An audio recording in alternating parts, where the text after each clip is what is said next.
Good morning friends, आप सभी का वेलकम आपके अपने यूट्यूब चैनल में। काफ़ी दिनों से मैं सिर्फ सीपीसी के वीडियो डाल रही थी, चाहे वो सेक्शंस के हों चाहे उसके रिलेटेड ऑर्डर्स हों। तो मुझे लगा कि एक ही चीज़ पढ़ते पढ़ते बोरियत होने लगती है। आप लोग भी सोच रहे होंगे कि बार बार एक ही चीज़। तो बदलाव हर जगह ज़रूरी है, चेंज होना हर जगह ज़रूरी है। तो मुझे लगा कि आज क्यों ना कुछ हम थोड़ा सा इंटरेस्ट क्रिएट करके पढ़ें। तो सीआरपीसी और आईपीसी सबका फेवरेट सब्जेक्ट होता है, सबको अच्छा लगता है पढ़ने में, मतलब सबका मन लगता है पढ़ने में।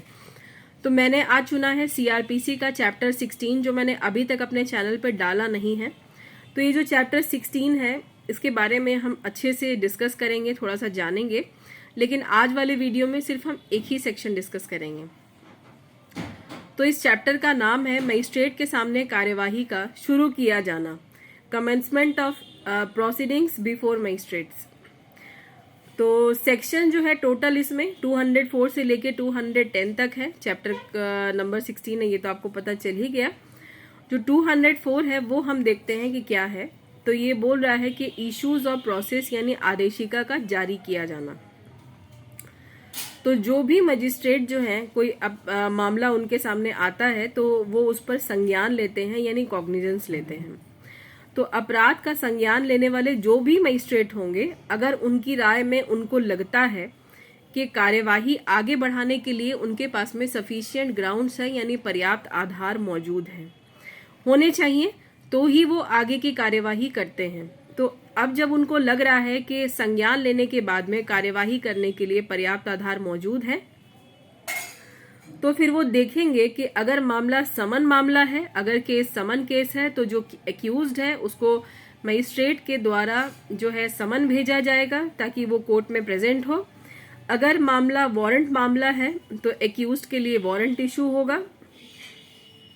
तो फिर जिन मजिस्ट्रेट के पास में इस तरह की अधिकारिता नहीं होगी, यानी वारंट केस में वारंट इशू करने का उनके पास जुरिस्डिक्शन अगर नहीं होगा, तो वो ऐसे मजिस्ट्रेट के पास में उस मामले को भेज देंगे जिनके पास में इस तरह की अधिकारिता मौजूद होगी। और जो दूसरे मजिस्ट्रेट होंगे उनके पास जब मामला चला जाएगा तो वो भी देखेंगे कि इस मामले में एक्यूज्ड के लिए समन इशू करना है या वारंट इशू करना है। तो उनको जैसा ठीक लगेगा वो उस अनुसार या तो समन इशू करेंगे या फिर वारंट इशू करेंगे। तो ये सब सेक्शन 1 का ए और बी मैंने आपको बताया। अब हम देखते हैं 2 नंबर कि जब एक कोर्ट में उस मामले को लेकर के जो भी मामला मजिस्ट्रेट के पास में आया है, list of prosecutions witness file नहीं किया जाता, यानी अभियोजन जो होते हैं सरकारी वकील, उनके जितने भी विटनेसेस होते हैं उनकी एक लिस्ट तैयार उन्हें करनी होती है प्रोसिक्यूशन को, और वो जो है लिस्ट उन्हें न्यायालय में दिखानी होती है, जारी करनी होती है। तो जब तक न्यायालय में उस मामले को लेकर के अभियोजन के साक्ष्यों की जो सूची है वो जब तक फाइल नहीं की जाती है, तब तक ना ही समन इशू होगा और ना ही वारंट इशू होगा। ध्यान दीजिएगा, ये एक मैंडेटरी प्रोसीडिंग है और इसको हर हाल में पूरा करना जरूरी है कि यहाँ पर जो है प्रोसिक्यूशन को अपने विटनेस की लिस्ट बना करके मजिस्ट्रेट के सामने लेके जानी है। उसके बाद ही समन वारंट दोनों में से जो कोर्ट को ठीक लगेगा वही इशू होगा, इसके पहले नहीं हो सकता। अब हम देखेंगे इसका सबसेक्शन 3 क्या कहता है। सबसेक्शन 3 बोल रहा है कि जो केस कोर्ट में आया है वो अगर लिखित में परिवाद दायर किया गया है, मतलब रिटर्न कंप्लेंट केस है, तो फिर समन या फिर वारंट जब भी इशू होगा तो उसके साथ में एक कंप्लेंट की जो एक कॉपी है वो भी भेजी जाएगी समन या फिर वारंट के साथ में। अब बात आती है अगले सबसेक्शन की जो कि 4 है।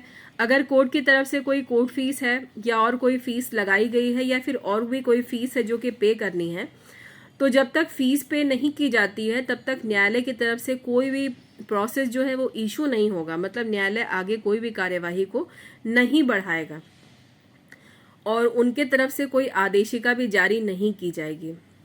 और एक रीजनेबल टाइम में यानी उचित समय में अगर फीस पे नहीं की जाती है पार्टीज की तरफ से, तो न्यायालय या फिर मजिस्ट्रेट जो है परिवाद को यानी कंप्लेंट को खारिज ही कर देंगे, यानी डिसमिस कर देंगे कंप्लेंट को।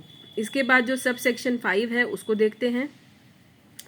अब सब सेक्शन 5 बोल रहा है कि सेक्शन 87 में जो बात बताई गई है उस पर सेक्शन 204 का कोई भी प्रभाव जो है इफेक्ट नहीं पड़ेगा। अब आपको ध्यान रखना है कि सेक्शन 87 में क्या है। तो सेक्शन 87 में मैं आपको बता देती हूँ, ये दिया हुआ है कि समन के स्थान पर या उसके अलावा जो है वारंट जारी कब किया जाता है, वो कौन कौन सी सिचुएशन होती है। तो सबसे पहली सिचुएशन ये है कि समन के स्थान पर जब वारंट जारी करने के जो भी कारण होंगे न्यायालय के, वो पहले उन कारणों को लिखेगा। जैसा कि आप अगर काफ़ी टाइम से लॉ पढ़ रहे होंगे तो आपको ये पता होगा कि कोर्ट या फिर न्यायालय जब भी कोई काम में न्यायाधीश करते हैं तो वो बिना लिखे और बिना उसका कारण बताए हुए कोई काम को आगे नहीं बढ़ाते। तो यहाँ पर भी वही है कि समन के स्थान पर जब वारंट इशू होगा तो न्यायालय उस कारणों को लिखेंगे न्यायाधीश।